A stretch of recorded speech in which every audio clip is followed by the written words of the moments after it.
Hi everyone, welcome to this week's episode of Forbes Flash. Thanks for joining us. I want to start off things today with a fun opportunity for all of you. If you ever wanted to have lunch with Warren Buffett, you heard me. For the 20th year in a row, the Oracle of Omaha is auctioning off a lunch to the highest bidder in support of one of his favorite charities.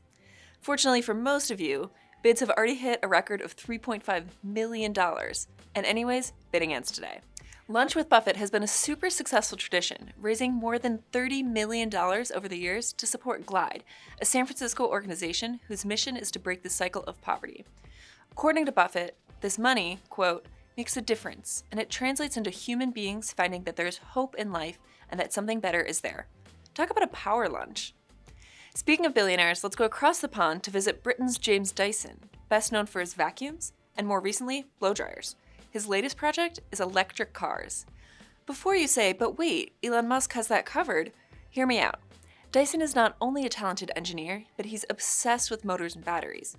Plus, his company is privately held, so he can work on whatever he wants without worrying about investor impatience.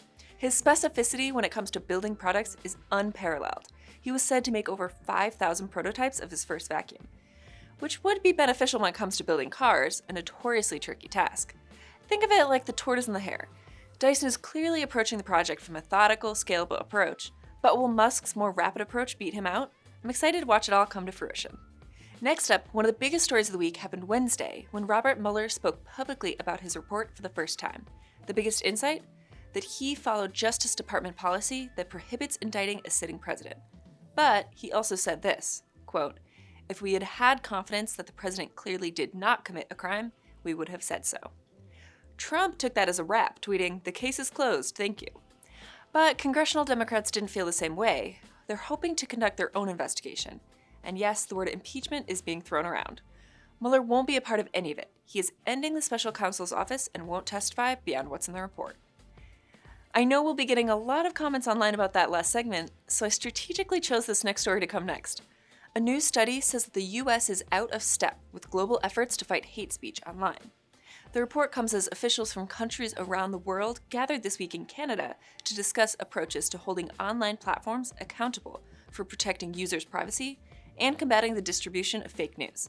But the US wasn't in attendance. A push for a federal rule to require social media companies to disclose information about online political ad spending has stalled in the US. Meanwhile, Canada has changed its election laws to require online companies to make publicly available the identity of any group that paid for a political ad. It's worth noting that it's been US companies that have led the social media revolution, but their home country is slow to set policies to rein in what's happening day to day on places like Facebook and Twitter, often citing free speech. If I may, I'll end this segment with a reminder to 1, be nice online, and 2, not believe everything you see or read. Last but not least, a very Forbesian story broke this week when Mackenzie Bezos announced that she'd signed the Giving Pledge, meaning she's committing to giving away a big chunk of her fortune. Bezos' ex-wife noted that she has plenty to give. She's referring to the approximately $36.1 billion that she has. If you're not familiar with the Giving Pledge, it's an initiative started in 2010 by Bill Gates and Warren Buffett that asks wealthy individuals to give more than half of their net worth to charity. It's not a binding agreement, but works as a type of peer pressure among the ultra-wealthy, which I think is pretty awesome. Mackenzie's commitment dominated headlines this week, probably because it glaringly highlighted that her ex Jeff has not signed on. But plenty of other notable names are also on board, like WhatsApp co-founder Brian Acton, hedge fund heavyweight Paul Tudor Jones, and venture capitalist Chris Sacca. That's all for me today. Thanks for watching. Tune back in next week for more highlights of Forbes stories.